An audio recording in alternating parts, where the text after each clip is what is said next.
All right, so the Phils, boy, they had struggled since Europe, but last night, no. I mean, initially, sure. But matter of fact, we can't go any further. I got to hear it. Seltzer, over-unders today, 8. Do we play the Grand Slam more or less than 8 times today? What's your prediction, James? Whatever the prediction is, it can't be enough. It can't be enough. Let's put one on the board. Schwarber ahead in the count. It's 2 balls and a strike.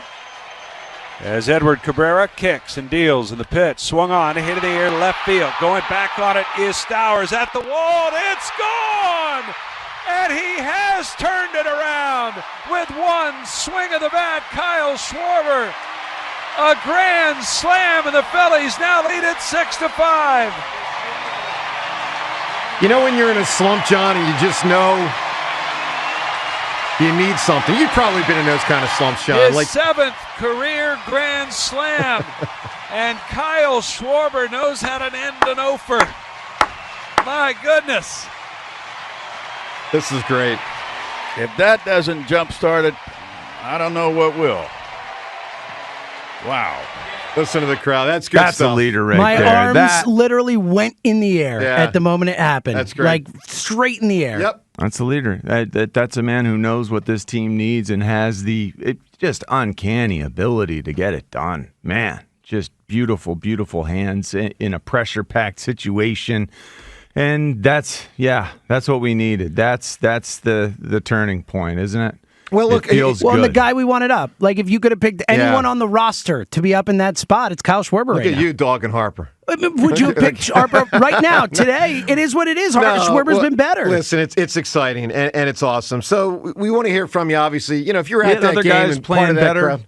too last night. I mean, Schwarber was just incredible, no doubt about it. But hey, Brandon Marsh had a couple of hits last night, guys. You know, Pricey, JT couple doubles. Realmuto, we Yeah. were worried about him. Yeah, Johan Bryson Stott. Rojas, some huge at bats. Yeah, Yes, no question. And so it does feel like the offensive approach, not just for Kyle Schwarber, but for the team, we were battling, and it felt familiar, not recently familiar, but familiar back before the All-Star break, when we knew that no matter how distant it got, no matter how far that thing got away, it usually didn't get away too far because our starting pitching was so good, but we knew we always had a chance. We knew we were in every game. That gaze that our players had last night while they were behind, while they were trailing, they knew they were still in it if they worked those at-bats, which is exactly the way it transpired. And notable, obviously, that it's a few hours after the Phillies held a team meeting. Now, we can't tell you 1,000% they held a team meeting because no one's saying it on the record.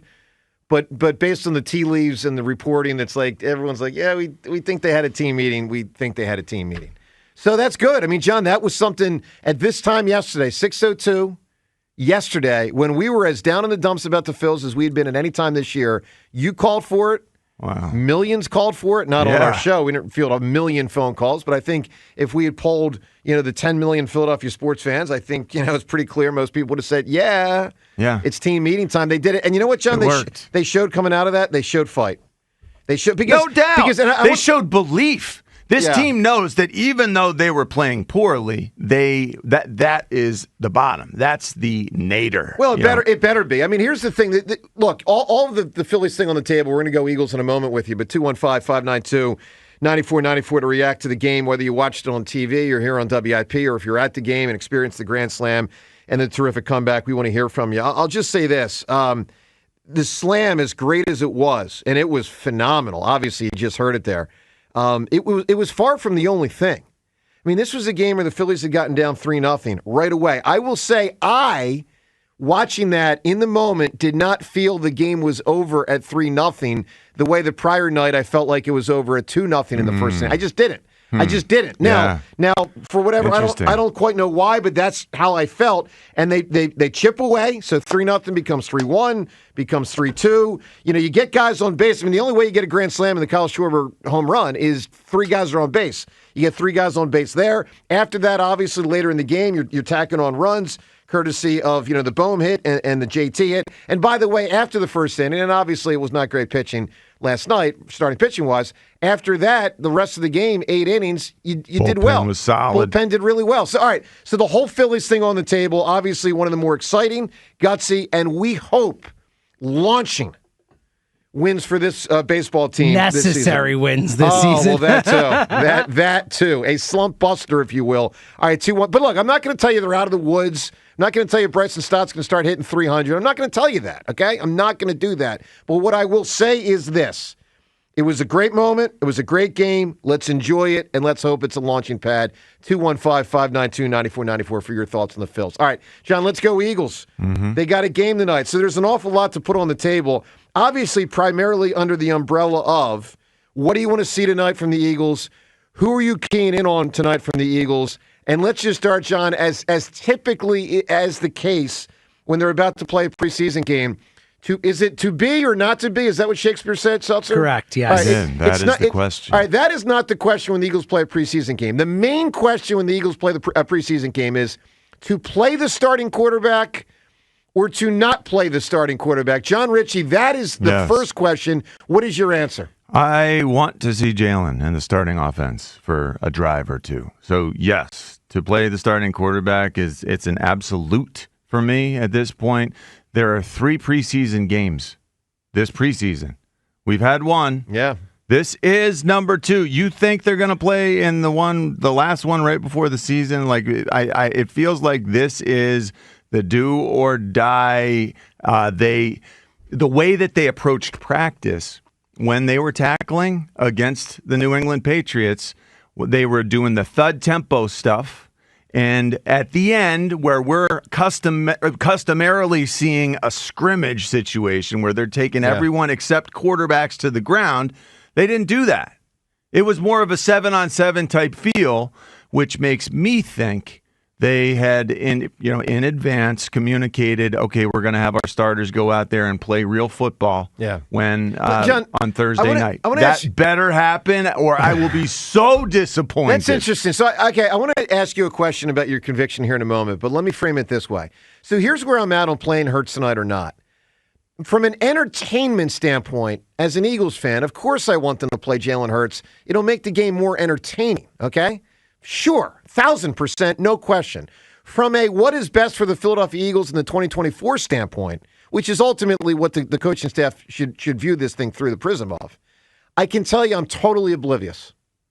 I agree. You are totally oblivious. Well, no, I've gotten to the point where I think it just doesn't matter. I mean, I used to fight the fight. I used to say, you got to play the starters and I got to see the quarterback. I don't know that you do. John, do you really feel conviction in believing that it actually makes a difference for the coming season? Yeah. You really feel convicted there? I feel conviction. I don't feel convicted. Well, conviction, whatever. You are an annoying guy, but you really believe it? All right, it matters. It absolutely matters. Look, we got a new offensive coordinator. We got a new guy sitting up there, in the booth, or I'm not sure exactly how he prefers to do it. Yep. I'm expecting Kellen Moore is going to be in the booth communicating things to coaches on the sideline. They have to work out that whole system. I'd like to see that done with the starters. That matters with those guys out there listening and communicating. I want to see a 95% new language applied on the field when guys are really tackling and it's as close to game situation as possible. Yeah, just 1 or 2 drives. The way that we used to do it. The way that the rest of the NFL. John, hey, by the way. You used to do it in the into the third quarter, you used to do it. The third game. I remember. The third game of the preseason, we would play into the second half. Yeah. The starters would. And the game before that, we would play into the second quarter. The first preseason game, we'd play 10, 15 snaps. That's all I'd expect from these starters. If Jaylen's going to be out there, I want him protected by the starting offensive line. Well, I want him out there with Saquon, to protect him as well. So let's get those guys some reps with AJ, with Devontae, with Dallas Goedert. All right, so... And everything will be fine. Everything will be good. All right, so I'm curious where everyone stands. It's the year 2024. Are you of the mindset that, you got to play the starting quarterback and obviously the starters or you just understand that the coaching staff doesn't. By the way, the Vikings already lost their quarterback, the Michigan J.J. kid. McCarthy, Yeah, Michigan kid's out for the year. So he got injured, and he's out for the year. So do we know it's for the year? Yeah, they announced it yesterday. They announced it. Yeah, they say yesterday he's out for the year, which is a shame for him and them. Okay, well, that is the way football goes. And he got hurt in a preseason game. So I'm just, all right. But one other thing. And that can happen in practice. That can happen in the parking lot. But it's more likely to happen in a football game. By the way, than in the Joe parking lot. Burrow. Seltzer, correct me if I'm wrong. Yes. You're more likely to get injured in a football game than in the, what did John say, the parking lot? The Without parking a doubt. lot. Yes. Right. Joe Burrow. A fair statement. Joe Burrow has played this preseason. I know. Patrick Mahomes I know. has played this preseason. I Jordan Love, yeah. the quarterback we're playing against in week 1, has played this preseason. And he's been successful, and he's looked good. Well, look, it's all on the table. The Phils, obviously, to play Jaylen Herz or not, where you stand on that. Coming up also at 215-592-9494. All the other parts of the team. Who we're looking forward to seeing, who we're hoping to see, who we think it's an important game for, all that stuff, because there are a lot of position battles with this roster. We'll get to that and more. We'll rock your calls, plus a really cool prize you can win today on the show. All of it up ahead. Joe DeCamera, John Ritchie.